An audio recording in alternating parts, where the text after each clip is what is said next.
Le premier piège qui s'adosse à la dimension de la découverte de l'appel spécifique, c'est l'ambition.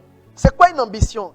Une ambition, c'est un plan auto-élaboré. C'est l'attente d'un homme, c'est qu'il compte accomplir. Donc une ambition, c'est ton plan. Ce n'est pas forcément le plan de Dieu. Vous savez que chaque homme, en fonction de ses influences de croissance, a développé, sans Dieu, des ambitions personnelles.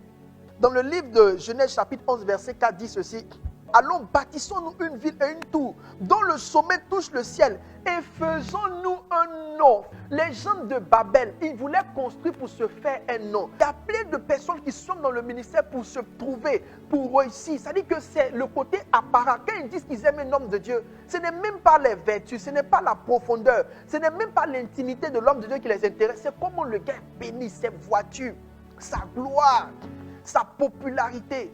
Quand quelqu'un prie pour dire: Seigneur, donne-moi l'église la plus grande au monde. Pourquoi tu veux l'église la plus grande au monde?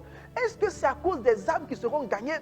Ou bien c'est le sentiment d'être le pasteur de la plus grande église au monde? C'est-à-dire c'est l'honneur qui est derrière. La Bible dit: bâtissons-nous une tour pour se faire un nom. Beaucoup de personnes veulent aller dans le ministère, mais avec une ambition de se faire un nom.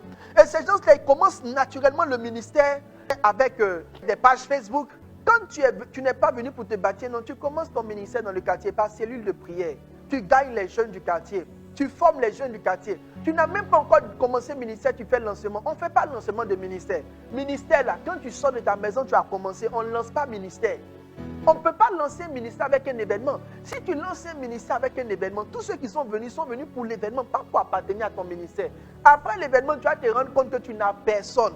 Donc, au lieu d'aller gaspiller ton argent pour rien, là, il faut te concentrer. Tu vas commencer à gagner les jeunes du quartier. Vous faites une petite cellule, tu commences à les bâtir. Revoyez vos ambitions. Revoyez vos ambitions. Mes frères, vous qui êtes sur les réseaux sociaux, revoyez vos ambitions. Quand je vois certains faire des lives, ce n'est pas Dieu qui t'a envoyé pour faire des lives. C'est l'ambition, être vu. Quand je vois certains faire des affiches, toi, tu n'as même pas encore commencé que tu as mis une digba photo avec un costume 62 pièces. Et puis tu ne prends même pas une petite position pour prendre tes photos. C'est la position de programme spécial de la puissance. Comment tu mets tes mains là? Ce n'est pas ça qui montre que les gens seront touchés. Quand tu n'as pas de bonnes ambitions, tu n'as pas le soutien de Dieu. Tu n'es pas motivé pour faire culte, mais tu es motivé pour faire live. Avant d'avoir des fidèles à l'étranger, il faut avoir des fidèles dans ton pays d'abord. Commencez par le commencement. Revoyez vos ambitions.